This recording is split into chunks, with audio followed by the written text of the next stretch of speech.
Muy buenas tardes, bienvenidos a Punto de Encuentro. Bienvenido a esto que pretende ser un espacio de comunicación en construcción. ¿En construcción por qué?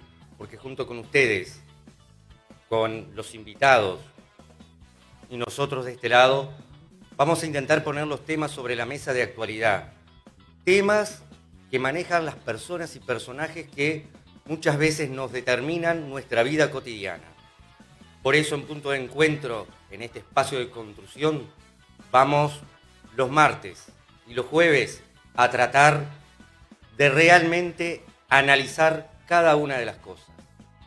Hoy, en especial, en este primer programa, agradecer la oportunidad que se nos está dando de estar en la inauguración de este canal. Agradecer también a todos aquellos que están detrás de cámara, que en los días previos fueron apoyando esta iniciativa. Iniciativa que no nace de la nada, iniciativa que nace desde el hecho de poder ir entendiendo para qué un micrófono, para qué una cámara. En eso no puedo dejar de nombrar a Fernando Cano y a Fernando Maceiló, quienes son los principales de Autónoma, que me dan esta oportunidad de una experiencia nueva. Pero quiero agradecer muy especialmente a nuestro primer invitado. Un personaje, diría yo, en eso de persona, personaje. Un personaje que genera dos cosas, amor o odio. Uno repasaba distintos artículos, distintos medios de prensa, y hay quienes hablan muy bien, hay quienes le han pegado muchísimo, pero el tipo, y estoy hablando nada menos y nada más que para este primer programa de Neri Pinato, a quien ya lo vamos a estar invitando a que se sume. El tipo es uno de los comunicadores más escuchados del país. Él siempre me tira la cifra. Me dicen 7.000 y pico hace un rato pasó por WhatsApp. Pero la realidad es el retorno. Cuando uno enciende la radio, y aquí aprovecho pasarle un saludo a Walter Barrios, que fue quien me dio la primera oportunidad de estar frente al micrófono. Y el retorno que tiene cada charla que mantenemos con Neri es lo que hace que sea un personaje que genera amor y odio. Ya lo estamos invitando a que pase, le damos la bienvenida, espero que ustedes disfruten de este programa.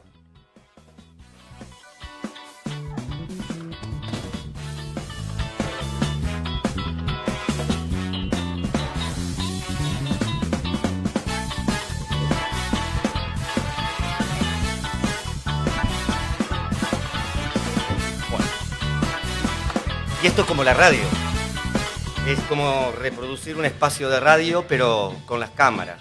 Muy bienvenido, Neri, a Punto de Encuentro. Lo decía, agradecerte. No le dije esto a la audiencia, pero lo digo ahora.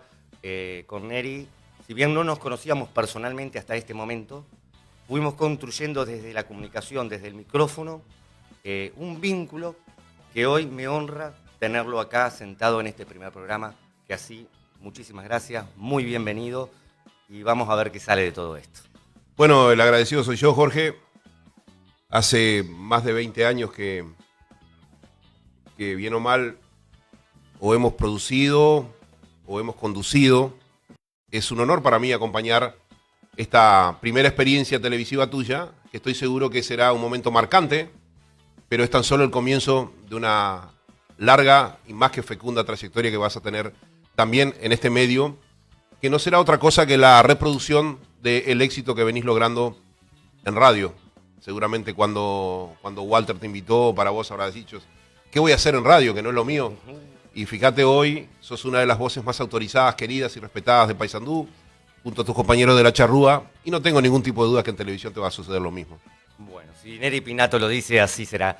Neri, la idea es conversar de distintos lugares. Primero, que el público sepa quién es Neri Pinato, de dónde nace Neri Pinato, un poco saber tus orígenes, de dónde sos, tu gomensoro, dijeras vos, para después ir entrándonos en el personaje, porque en pocos casos de los que uno va tratando en la vida, la persona y el personaje se conjugan en uno, generalmente el personaje se come a la persona, pero no es tu caso. No, eso es verdad, que me tiene alguna parte de la...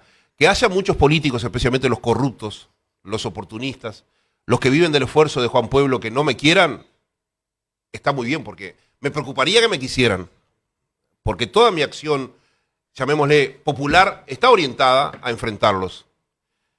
Porque me crié en un ambiente muy humilde, de colonizadores italianos de la tierra, trabajadores de la tierra, mamé esos valores del trabajo, de la familia, del respeto a los padres, del respeto de aquel, como dice la Biblia, que se gana el pan con el sudor de la frente, y por tanto despreciando a lo que representa lo contrario a esos valores, al oportunista, al holgazán, al que gusta vivir el esfuerzo de los demás, al que descalifica a aquellos que hacen con sus esfuerzos cotidianos la inmensa riqueza de un país como el nuestro, que lamentablemente las más de las veces son los que menos disfrutan.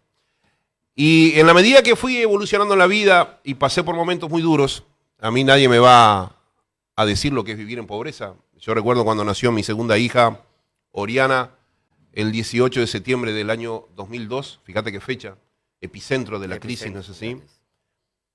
Yo no tenía plata para pagarle el taxi a la madre para volver del hospital Pereira Rosell a nuestra casa. Había días que tenía que elegir entre comprar los pañales para mi hija o comer yo.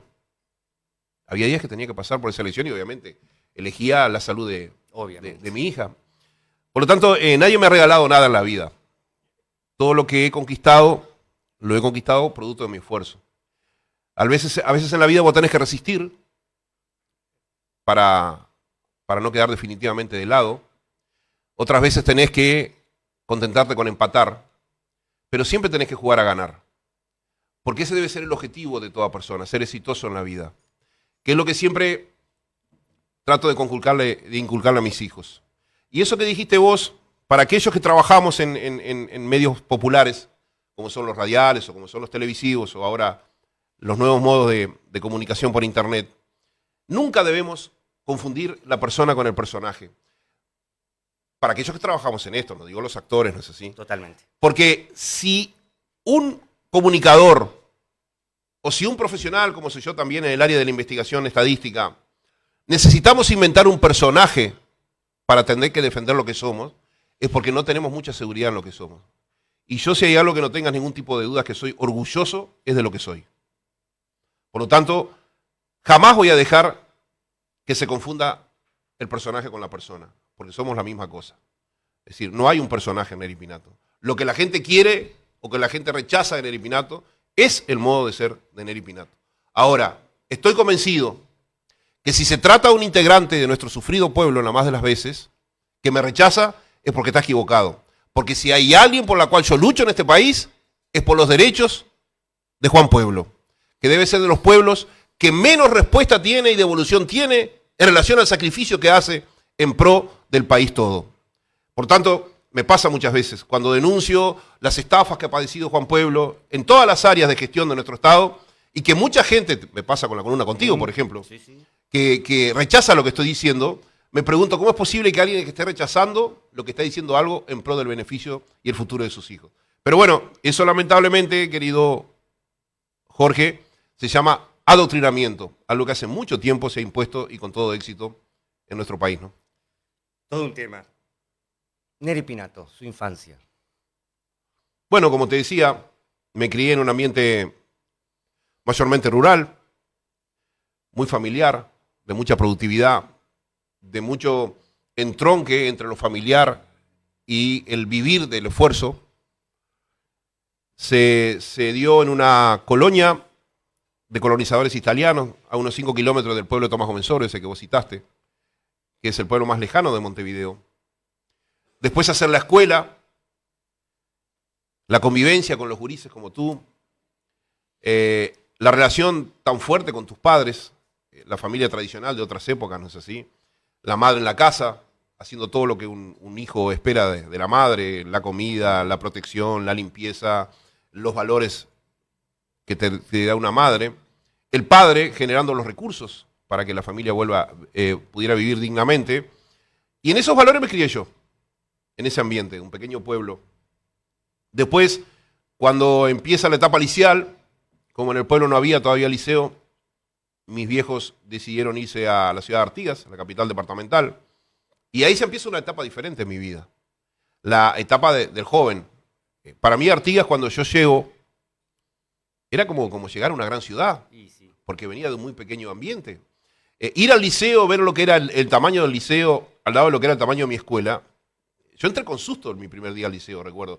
Miraba a mis compañeros artiguenses como si fueran todos gente superiores a mí, porque venía yo de un ambiente mucho más pequeño. Me costó tiempo poder sentirme que formaba parte de ese nuevo escenario en mi vida, que era el liceo y en cierta medida el comienzo de la juventud.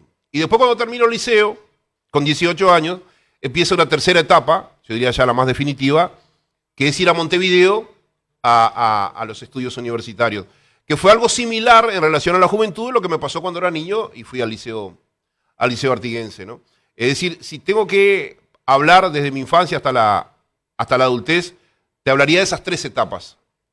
La infancia en un ambiente rural, la adultez en un ambiente de ciudad más tradicional del interior, y por supuesto, como nos pasa a la inmensa mayoría de los gurises del interior, Montevideo en la etapa universitaria. Y ahí uno forja definitivamente el carácter, el temperamento, la personalidad, pero siempre sin olvidar ese inicio que lo llevo muy en mi sangre, y por eso es que siempre que puedo ayudar a la gente del interior, desde mis posibilidades, como contigo, lo hago y siento que, amén de un orgullo, es una obligación moral que tengo por todo lo que significó eso en mi vida, ¿no?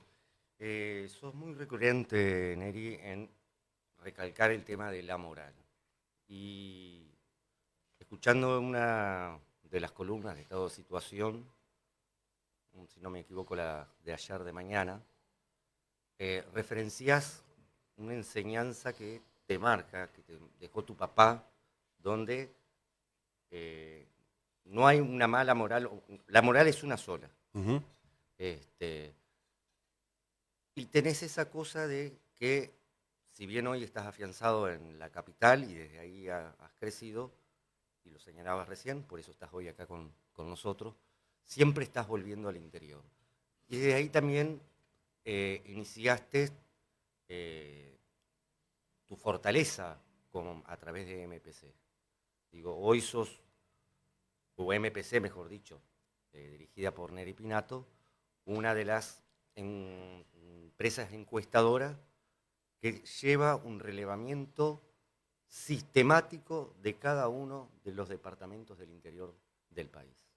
Sí, vamos por parte. El tema de la moral, el sistema de valores es uno de los tres componentes fundamentales de la personalidad de un individuo, junto con el conocimiento y con las conductas. Las conductas es todo lo que vos haces en la vida, consciente e inconscientemente, para intentar satisfacer tus necesidades. Y en la medida que la vayas satisfaciendo, son los diferentes niveles de conformidad o felicidad que tenés, ¿no es así?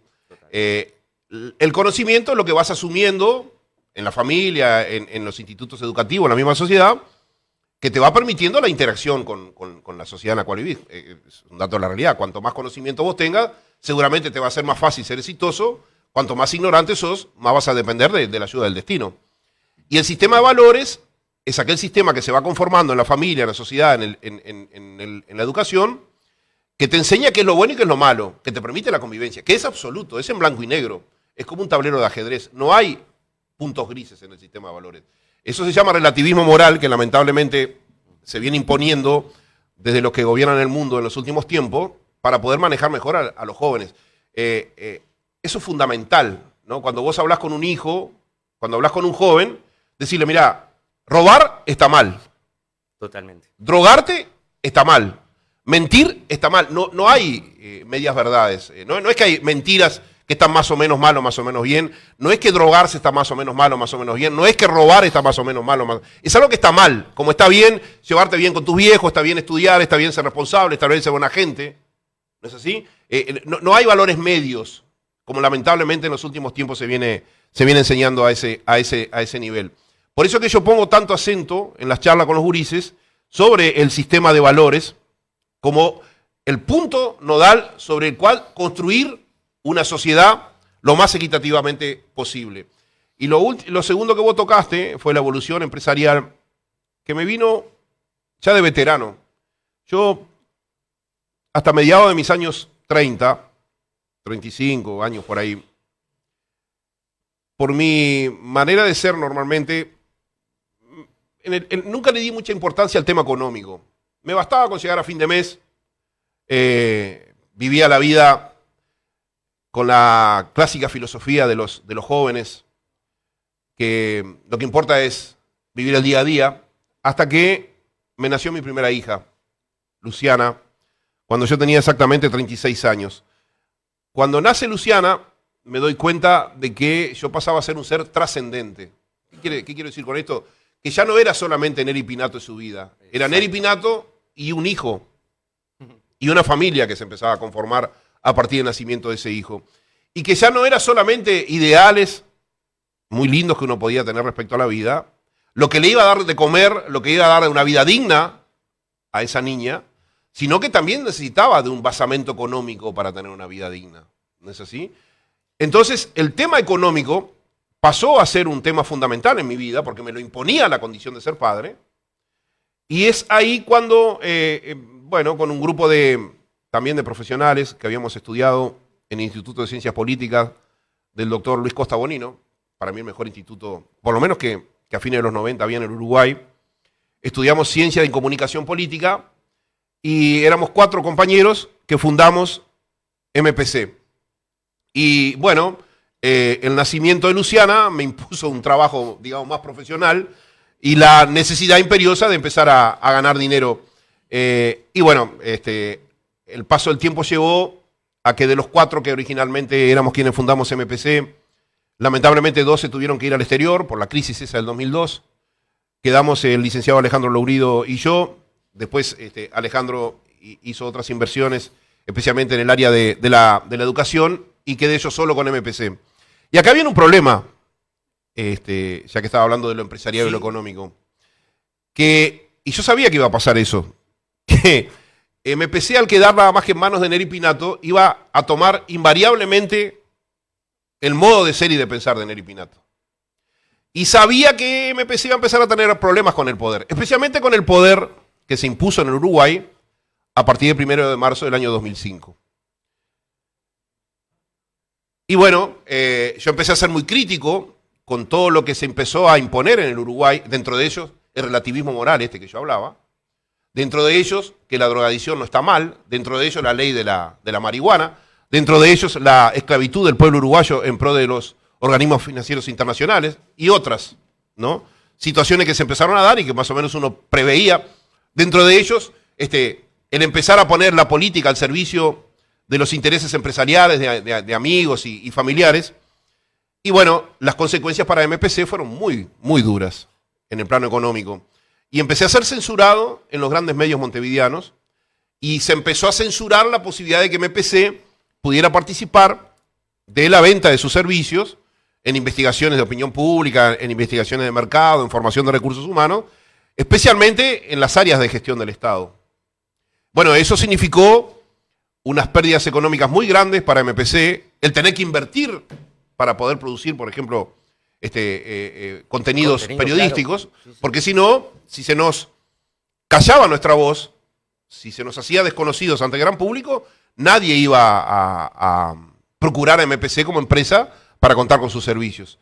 Y bueno, eso llevó a que MPC, en relación a mis empresas, digamos, colegas, sea mucho más costoso en su mantenimiento, sea mucho más costoso en su proyección, y de ahí que fue generándose poco a poco esta estrategia de estar en varios medios, como columnista, como analista, y poco a poco, especialmente en el interior, muchísimos políticos, especialmente candidatos a intendentes, empezaron a confiar en el trabajo de MPC, y hoy hace que MPC sea justamente esa consultora que decís tú, la que más participa, la que más investiga en los departamentos del interior, y que provocó, por ejemplo, que si tomamos las elecciones del 2010, 2015 y 2020 a nivel de intendentes, se eligieron 19 por 3, estás hablando de 54 intendentes, ¿no es así? Estás 19 por 2, 38, perdón, 57 intendentes. De 57 intendentes electos, MPC en las últimas 3 elecciones pronosticó 55, con un récord único, jamás igualado en la investigación estadística uruguaya, que fue en la elección del 2010, cuando MPC pronosticó los 19 intendentes que se eligieron, incluido Bertil Ventos acá en Paysandú, que ninguna otra encuestadora Lo daba en ese lo, momento. lo pronosticaba. Ahí está. En Paysandú tenemos un récord muy difícil de igualar, que esperamos no equivocarnos jamás, que en las 5 elecciones que sucedieron en el siglo XXI, MPC pronosticó correctamente los 5 intendentes electos, entre ellos el actual Nicolás Olivera, que había muchas encuestadoras que no lo pronosticaban como intendente, ¿no? Tal cual. MPC, la encuestadora, ¿cómo lo ligamos a estado de situación? Vos señalabas el hecho de buscar sostener ese producto. ¿Y qué cosas crees, más allá ¿cómo decirlo?, de algunos intereses políticos, partidarios, qué cosas crees que te cierran en Montevideo las puertas de esos grandes medios? Una denuncia que has venido haciendo, que venís haciendo y que, bueno, somos testigos de eso. Bueno, yo creía hace años atrás, antes del cambio al actual gobierno, que la censura que padecía nuestra consultora era porque se la vinculaba con el director, Neri Pinato. Y que por mi modo de pensar, lo que yo opino en nuestras columnas o en Estado de Situación, el programa por esencia producido por MPC, bueno, como no era simpático a los gobiernos, especialmente del Frente Amplio, por las críticas que yo le hacía a esos gobiernos, en esto que te hablaba recién, pero básicamente porque consideraba que el Frente Amplio especialmente traicionó a sus propias bases, traicionó a sus propios electores. Si vos lees el programa histórico del Frente Amplio con lo que luego el Frente Amplio hizo en el gobierno, prácticamente son 2 partidos diferentes, ¿no? Sí. Pero eso es el tema de otro análisis. Bueno, pero en esa crítica, que además me opuse abiertamente a la ley de la marihuana, me opuse, por supuesto, a la esclavitud bancaria. Que vamos a ir, que en esas cosas ha sido claro y contundente. Sí, ¿no? En el caso de la esclavitud bancaria fue el que inicié el movimiento que por suerte el Parlamento terminó derogando. Ojo que la ley de bancarización no es mala, en muchos casos creo que es muy buena. Lo que sí yo repudiaba era la esclavitud bancaria, que hiciera de todo el pueblo uruguayo un pueblo esclavizado en pro de los intereses banqueros internacionales. Y encima por un partido que se define de izquierda, que tiene una parte, como la de los Tupamaros, que en la proclama de Paysandú justamente sostenía que uno de los mayores explotadores del mundo son los bancos, que yo lo sigo pensando. Sí, sí. El sistema financiero internacional debe ser el que más saca recursos de Juan Pueblo, de cualquier pueblo del mundo. Y resulta que esos mismos dirigentes, llegados al gobierno, lo que hacen es esclavizar a todo el pueblo en la obligatoriedad financiera. Bueno, yo pensaba que todas estas críticas me llevaban a que me censuraran en los grandes medios y en el plano económico de todo tipo de contratos. Pero, sin embargo, hace 2 años y medio prácticamente que hemos cambiado de gobierno y sigo tan censurado como en la época de los gobiernos de frente. Por lo tanto, la conclusión natural que tengo que llegar es que no era un tema político. Y acá viene el cangrejo abajo de la piedra. Como soy un investigador por vocación, pero también por personalidad, porque soy un obsesivo cuando me propongo investigar y llegar a la causa real de las cosas, lo que descubrí es que lo que han hecho es dejarme fuera de un gran negocio y que el miedo que tienen es que yo descubriera justamente ese gran negocio y denunciara a Juan Pueblo de qué se trata ese gran negocio, porque en gran medida Juan Pueblo es el que pone la plata, como en todos los grandes negocios que hay en este país. Acá hay un gran negocio que es el que yo le llamo la rosca de la publicidad estatal y privada, que es una mesa, Jorge, que le integran 3 patas. Una es la pata de las agencias de publicidad, otra es la pata de los grandes medios y otra es la pata de las encuestadoras, colegas de MPC, que integran la asociación de encuestadoras y que MPC es la única que nos integra a esa asociación. Y que es un negocio, escuchar la cifra, que maneja una cifra nada más y nada menos de casi $200 millones por año. Usted me hace tremer cada vez que tira cifras de eso, porque yo trato de imaginármelo en billetes a eso y es... Y es un negocio muy bien aceitado, porque mirá vos cómo se da ese negocio y cómo funciona. Por supuesto que los recursos salen de las publicidades del Estado, más las pautas publicitarias de las grandes empresas privadas que hay en el país, ¿no es así? Entonces, ¿cómo funciona? Los que manejan los recursos económicos son las agencias de publicidad. Vos tenés una empresa, Jorge Genú, de producción de madera, yo qué sé, que maneja millones de dólares y que le sirve promover en el mercado uruguayo, y va y contrata una agencia de publicidad, yo qué sé, del amigo Walter, ¿no es así? Bueno, Walter, agencia de publicidad. Y Walter dice, bueno, ¿cuánto vas a invertir? Joder, bueno, 10 millones de dólares por año en publicidad. Bueno, la maneja la agencia de publicidad de Walter. ¿En dónde la agencia de publicidad de Walter va a invertir tu dinero? Bueno, la agencia de publicidad de Walter quiere saber cuáles son los medios referentes con los cuales vos vas a llegar a tu público objetivo y le vas a intentar vender tu producto. Entonces, ¿qué hace Walter? Dice, bueno, yo quiero saber cuáles son los medios referentes. ¿Dónde investigo?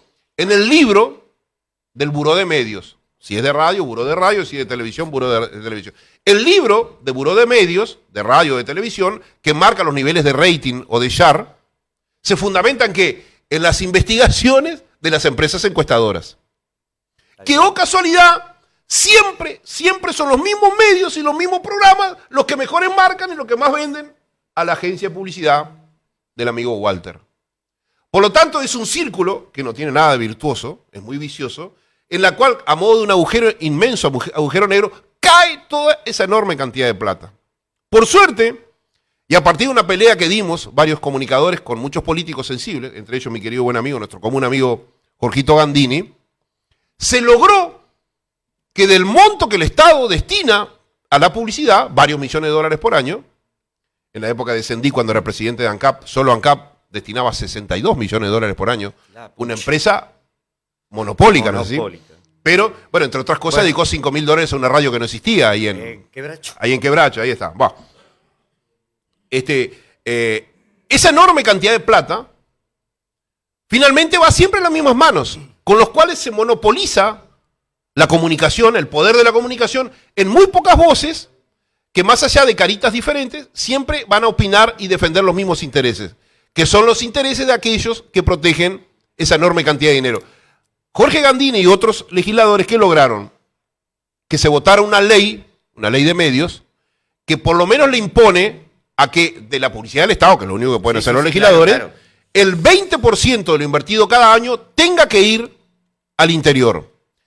No es justo, está claro, porque el interior es nada más y nada menos que el 61% de la población del país. Montevideo es el 39%. Si tomáramos como criterio la población, el total del monto publicitario tendría que ser un 61% para los medios del interior y un 39% para la capital.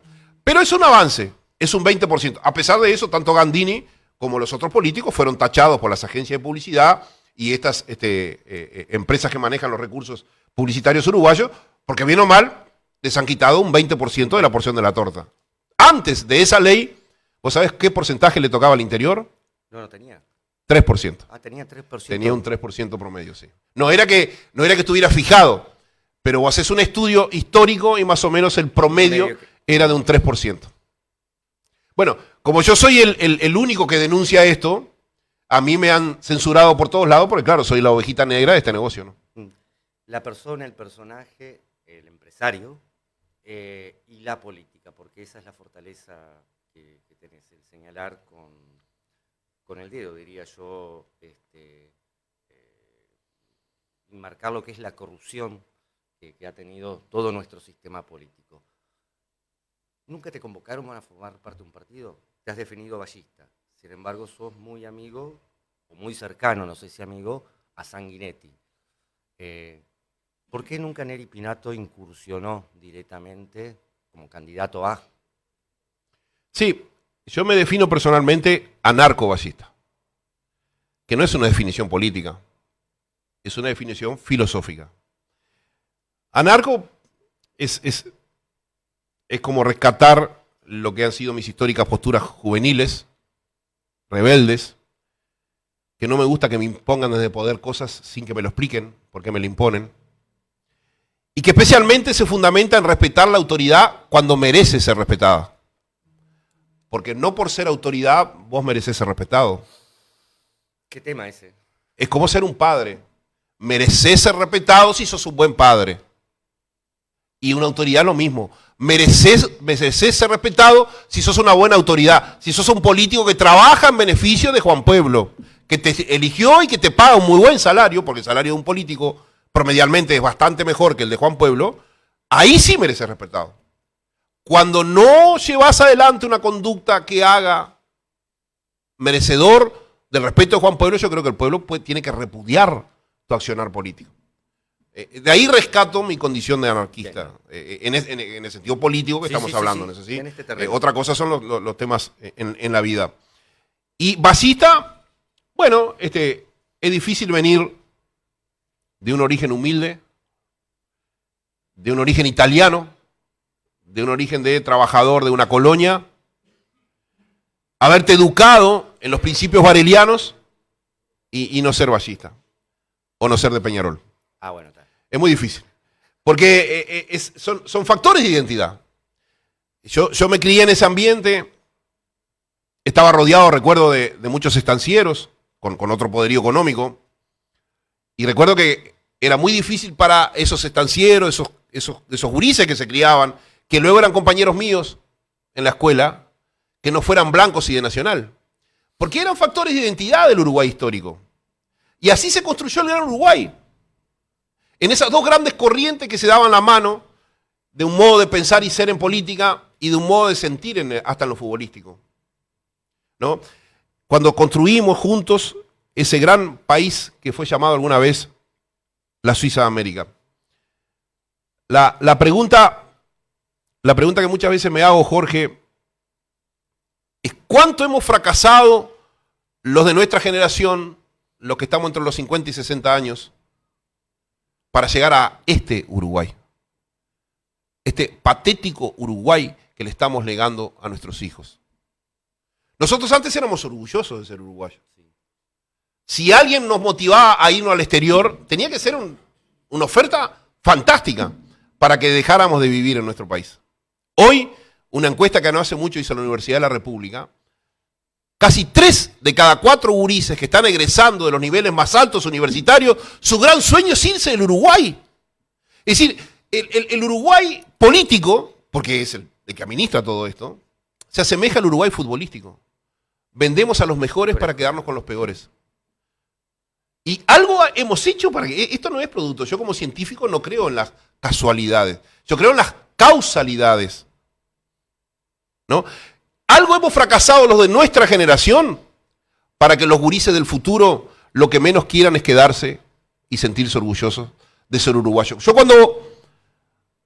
cuando miro a los más viejos, cuando hablo con los más viejos, y que para mí es un orgullo que muchos viejitos me tomen como un referente de los rescates de ese país del pasado, ¿no es así? De ese Uruguay de la Suiza de América, y me pregunto, ¿qué maravilla debe haber sido para ellos sentirse uruguayos? Fíjate vos, fueron 2 veces campeones del mundo de fútbol, fueron 2 veces campeones del mundo olímpicos, fueron medallistas en básquetbol, fueron cuántas veces campeones con Peñarol y Nacional de América y del mundo. Pero no solamente el orgullo de haber sido un país conocido a pesar de ser tan pequeño en el mundo entero por sus increíbles logros deportivos, ¿no es así? El Uruguay era un ejemplo en la música, en la educación, en la cultura, en los poetas, en los escritores, en los científicos, en los comunicadores, hasta en los relatores de fútbol el Uruguay era un ejemplo. Como pasó con mis padres, hasta los que venían de los hogares más lejanos de Montevideo y más humildes, soñaban con tener un hijo como aquel título de la obra de Florencio Sánchez, un hijo el doctor. Y hoy, yo le pregunto a la gente que está mirando hoy, en los pueblos más lejanos de Paysandú o de cualquier lugar del país, a ver si un padre o una madre, si es que existen encima como familia, que viven del trabajo de la tierra, si es que no los corrieron de la tierra, ¿no es así? A ver si pueden soñar siquiera con tener algún hijo estudiando en Montevideo. Y no. Esa es la respuesta. ¿Qué fue lo que cambió para que en pocas generaciones cambiara tanto esa realidad, para que los hijos de la familia más humilde del país no tengan ninguna posibilidad de concretar el título del libro de Florencio Sánchez, Mi hijo el doctor. ¿Y por qué nosotros sí teníamos eso? Cuando antes no teníamos ninguna siquiera de las posibilidades que los gurises tienen hoy en día para estudiar. Yo cuando le digo a mis hijos, ustedes acá en esto se pueden recibir del mayor científico en el Uruguay, solamente con esto. Mientras que yo necesitaba ir a la biblioteca, pasarme horas en la biblioteca, porque no tenía plata para comprarme los libros que me pedían. La época de la biblioteca, después la época de la fotocopia. Y sin embargo, soy hijo de una época que generaba ese tipo de uruguayos. Y nosotros hoy, que esa época fue legada por nuestros padres. Y nosotros hoy, ¿qué le estamos legando a nuestros hijos? Yo recuerdo, creo que tenía 17 años, no había terminado el liceo, y como todo adolescente estaba enamorado. La pucha. Bueno, sí, una chica maravillosa. Y bueno, estaba tan enamorado que me quería casar con ella. Delirios de un amor adolescente. ¿Adolescente cuánto? Y a 17 años por ahí te decía, estaba ahí en los últimos años del liceo, 17, 18 años. Y desde los 15 años yo trabajaba con mi padre. Mi padre tenía, junto con su hermano, un almacén de ramos generales, es decir, de representación mayorista.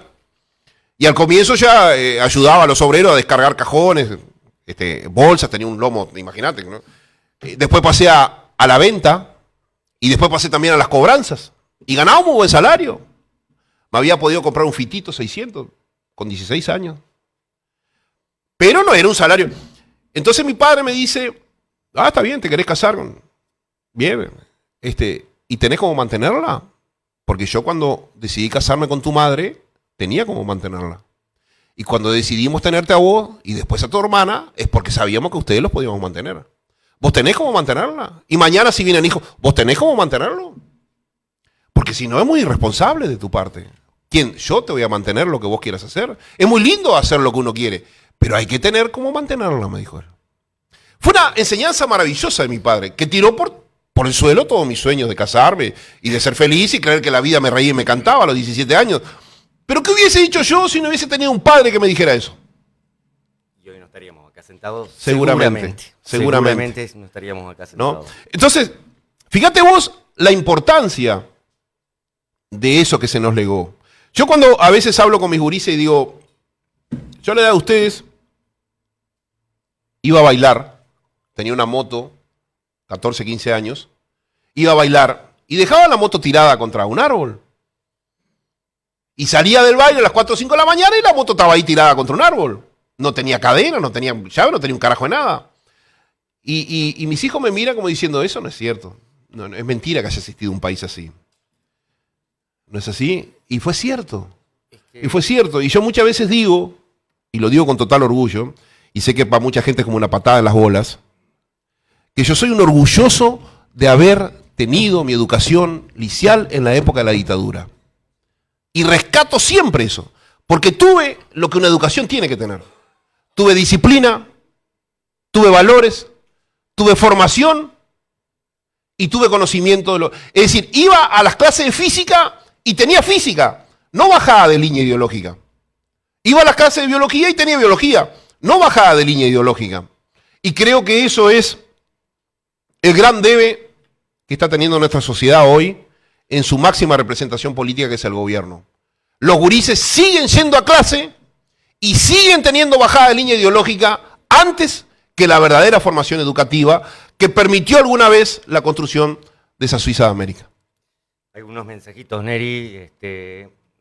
Felicitaciones, querido amigo, éxito. Tamara Martín Rivero, también teníamos Ana Claudia Rodríguez, excelente, muy de vanguardia, buena transmisión.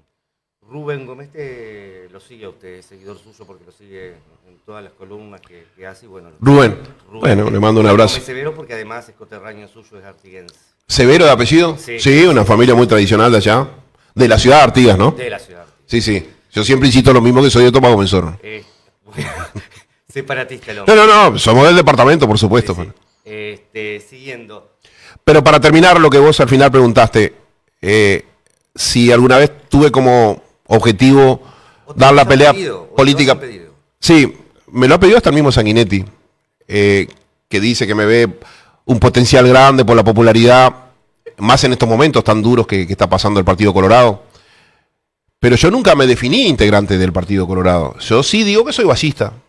En relación a lo que el ballismo representó en mi vida, que me generó, me dio esas posibilidades, viniendo de un origen muy humilde, porque la educación siempre fue la herramienta que los hijos de las familias más humildes tuvimos para salir adelante en la vida. Fíjate qué diferencia con hoy, ¿no?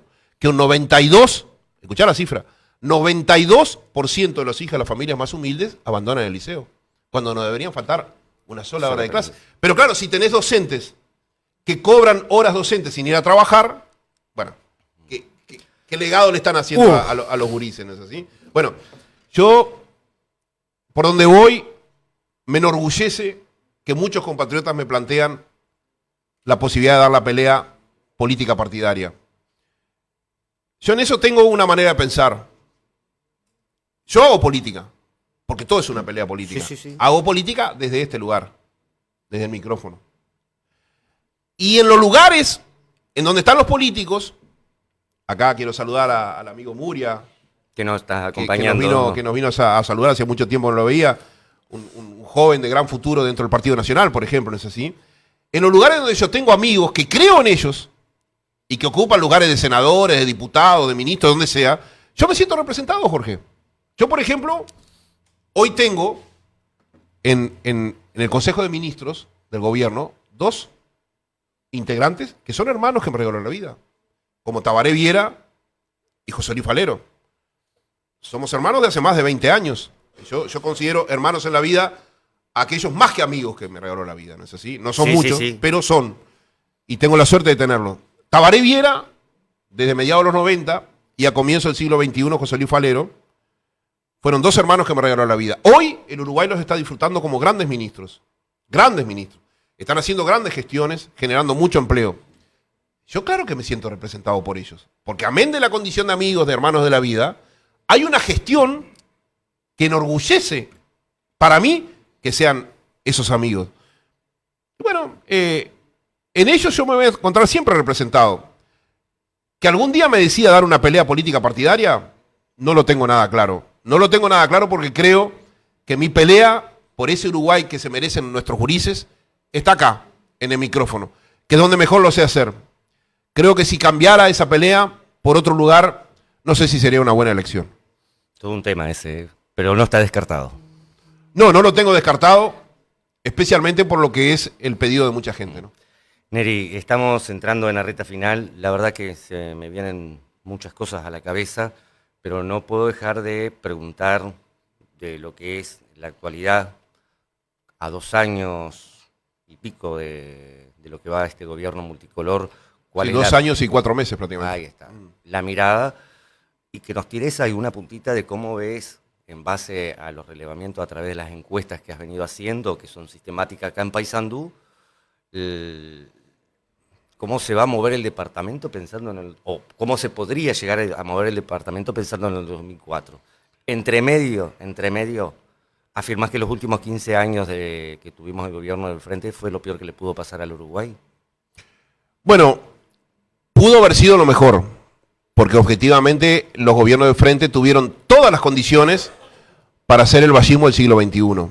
El vallismo primordial, aquel que marcó ese Uruguay que luego fue llamado la Suiza de América de comienzo del siglo XX. El vallismo del Pepe Valle, estamos hablando, ¿no es así? Sí, bueno, claro. ¿Por qué? Porque el Frente tuvo todas las condiciones. Tuvo una economía como nunca se vio en el país. Tuvo toda la región sudamericana con gobiernos simpatizantes de la ideología de izquierda del Frente Amplio. Tuvo un poder, es decir, en los 3 gobiernos que tuvo mayorías parlamentarias, no necesitaba acordar con nadie.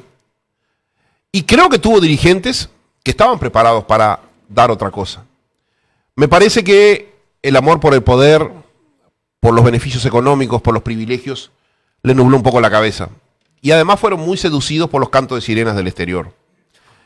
Creo que esas 3 causas hicieron que finalmente pasaron sin pena ni gloria, con mucho más pena que con gloria, por el gobierno uruguayo, y para colmo dejándonos una deuda increíble. Hoy el pueblo uruguayo es el más endeudado de todo el hemisferio occidental. Encima dejándonos esas leyes como las que repudié, la de la marihuana. Un costo del Estado imposible de manejar. El último año de gobierno de Jorge Valle fue de 2.800 millones de dólares, el costo anual. El último año de gobierno del Fuente fue de 19.000 millones de dólares. Es decir, casi 7 veces más. Yo le pregunto a doña María, a don José, que nos está mirando, si creen que su vida mejoró 7 veces su calidad de vida en relación al gobierno, el último gobierno colorado que tuvo el país en la figura de Jorge Valle. Es decir, para que le quede más claro a doña María y don José que están mirando el programa, el Estado hoy, bueno, en los últimos 2 años pasó de 19 a 21.000 millones, es decir, siguió ascendiendo el costo, ¿no? El Estado hoy le cuesta a Juan Pueblo 35.000 pesos por segundo. 35.000 pesos. ¿A cuánto está el dólar hoy? Es como $1.000 por segundo, necesita más o menos esa plata el dólar. Es decir, ¿usted cree que nuestro Estado que gasta, usted pestañeó y gastó $1.000, ese gasto va en su beneficio? Bueno, eso es uno de los legados, obviamente, de los gobiernos del Frente. Ahora, la pregunta es, ¿este actual gobierno multicolor, integrado por 5 partidos, ha hecho algo para cambiar eso? Francamente, lo tengo que decir con desilusión, hasta ahora no hizo nada. O muy poco, no podríamos decir. No, yo diría que no hizo nada. Por el contrario, y lo tengo que decir con dolor, a veces me despierto, empiezo a leer las noticias antes de empezar esta situación, y me pregunto si los uruguayos no elegimos a Daniel Martínez en vez de Lacalle Pou como presidente. Muy fuerte eso. Porque en lo que es lo básico, nada ha cambiado. Por el contrario, se profundizó. Este gobierno tuvo un momento de auge, que fue la pelea contra la pandemia, con reconocimiento mundial, en la que hay que reconocer 3 figuras fundamentales, por supuesto, el presidente de la República, el secretario de Presidencia, el doctor Álvaro Delgado, y el ministro de Salud Pública, que tuvo una gran evolución comunicacional, el doctor Daniel Salinas, con quien me une una buena amistad. Y Uruguay fue ejemplo en el mundo en la pelea contra la peste china, como le llamo yo. Eso le dejó al gobierno un nivel de aprobación popular alto, que siempre anduvo entre 52 y 55%, según las investigaciones de MPC y otras encuestadoras. Pero vos sabés muy bien, Jorge, que en países como los nuestros, la aprobación de gobierno es una pluma en el viento. Hoy el viento te sopla a favor, te sube para arriba. Mañana te sopla en contra, te tiro para abajo, ¿no es así? Bueno, pasó el tema de la pandemia. Lamentablemente no pasó. Sigue habiendo miles de contagiados, decenas de muertos. Pero para la mente nuestra pasó. Es como que sí, una enfermedad que se volvió común y corriente. Exacto. Al pasar el tema de la pandemia, la gente empezó a preocuparse por lo cotidiano. La violencia, la inseguridad, el costo de vida, los salarios, las jubilaciones, el empleo. Y vos, donde mires, eso está todo en rojo. La inseguridad, a no ser el esfuerzo que hizo un coterráneo de usted, mi querido y recordado amigo Jorge Larrañaga, que más por una cuestión de actitud, pero también, es cierto, ayudado porque en la pandemia la gente estaba más retraída en la casa, eso no facilitaba la acción de los criminales, y bajaron dramáticamente las cifras.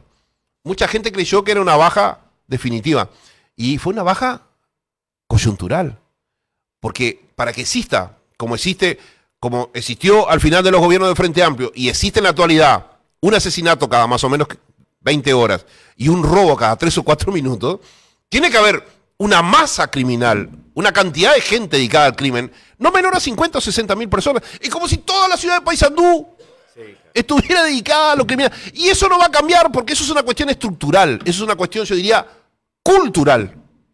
¿Entendés? Entonces, como es una cuestión estructural y cultural, si vos no cambias el encare, la situación se va a seguir dando.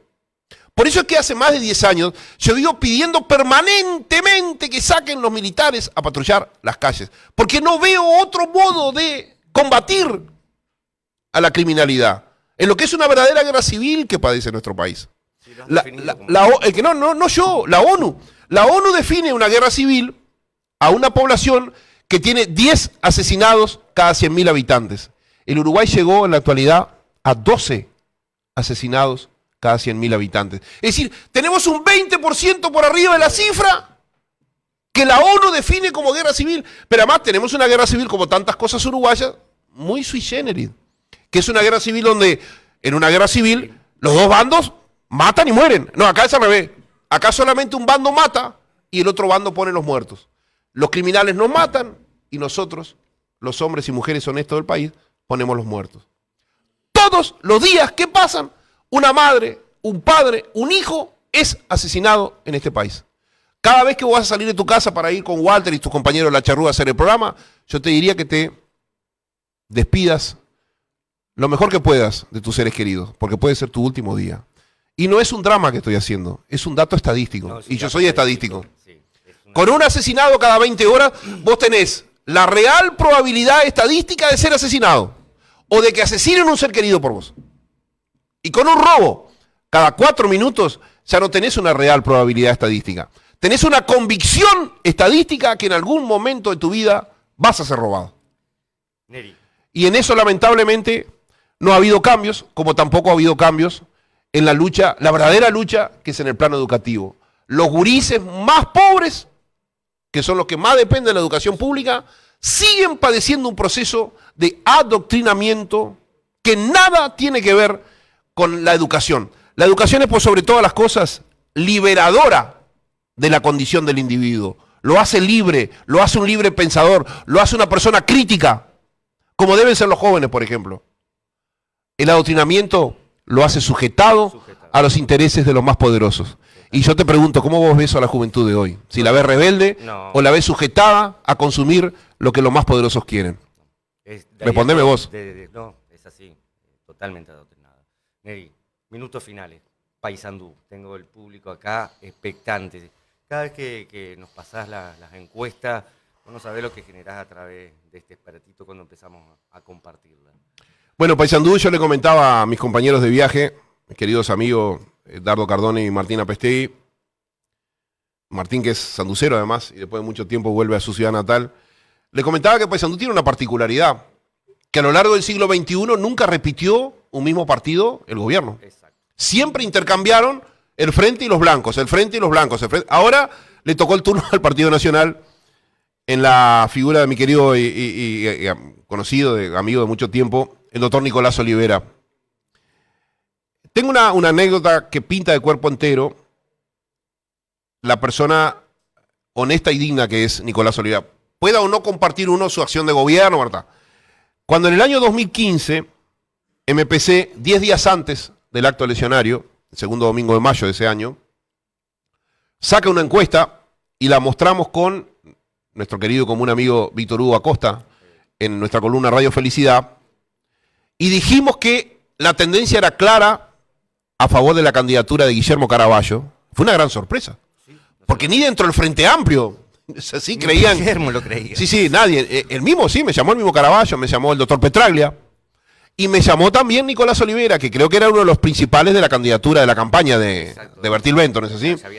Dice, Neri, nosotros tenemos otros datos, no sé qué, que al revés da ganando a Bertil. Digo, bueno, mirá, Nicolás, a mí me da esto, y bueno, y yo fiel al público, porque yo lo primero que trato es a través de los medios, es mostrar las encuestas a Juan Pueblo, porque Juan Pueblo que responde a nuestras encuestadoras, y gracias a la respuesta sincera de Juan Pueblo, que nosotros tenemos el nivel de diagnóstico correcto que tenemos, digo, esto es lo que me da la tendencia firme, y por eso es que yo dije que muy probablemente el futuro intendente de Paysandú en el 2015 iba a ser el doctor Guillermo Caraballo. Y recuerdo como si fuera hoy, fue un diálogo privado, pero bueno, lo puedo hacer público.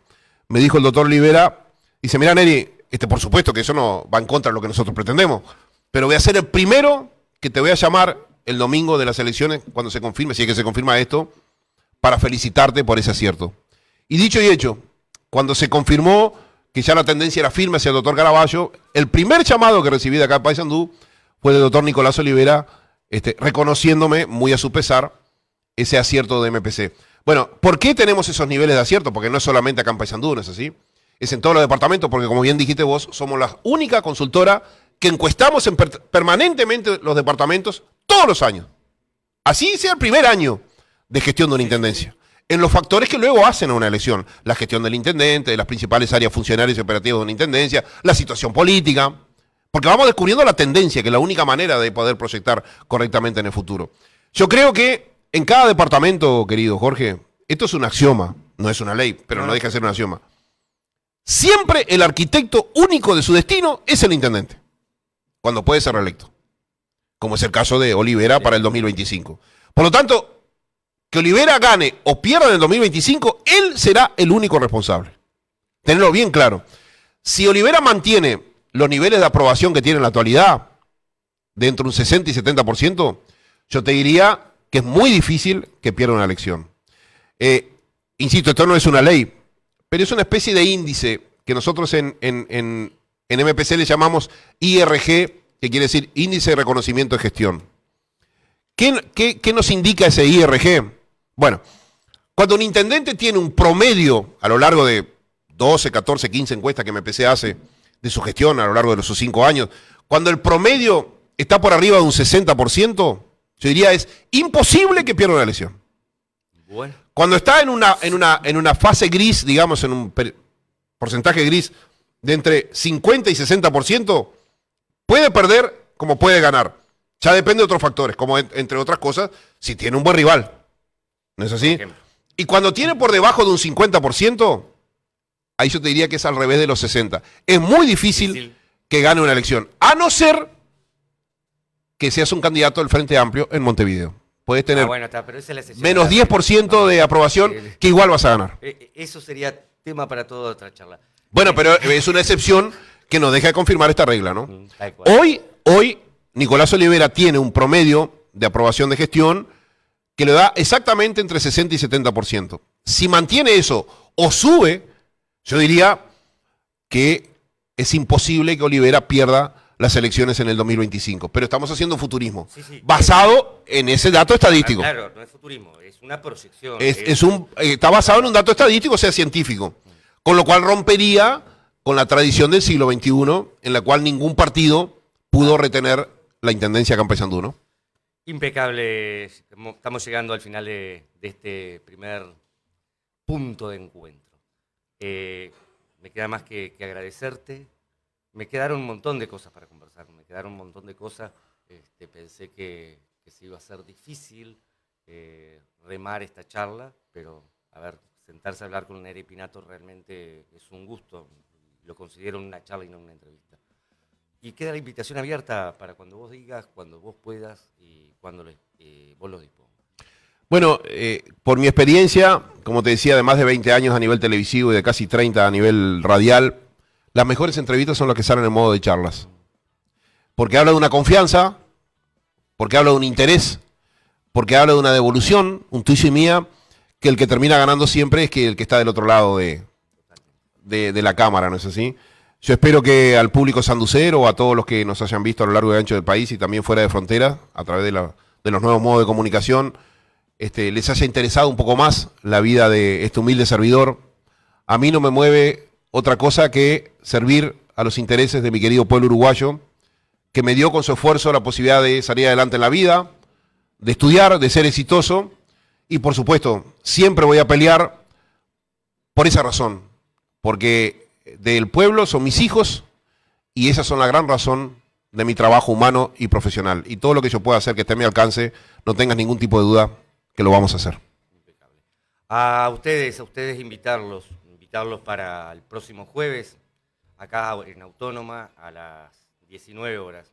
Ya les voy a ir anunciando el invitado, les voy a ir anunciando para que lo vayan teniendo presente. Vamos a estar conversando con el diputado Juan Carlos Moreno del Partido Colorado del Sector Ciudadano, también mano a mano como con Nery. Espero que te hayas sentido muy cómodo y bueno, ojalá se repita. Siempre venir a La Heroica es un momento muy lindo para mí y no tenga ningún tipo de duda que la próxima vez que me cite, aquí estaremos.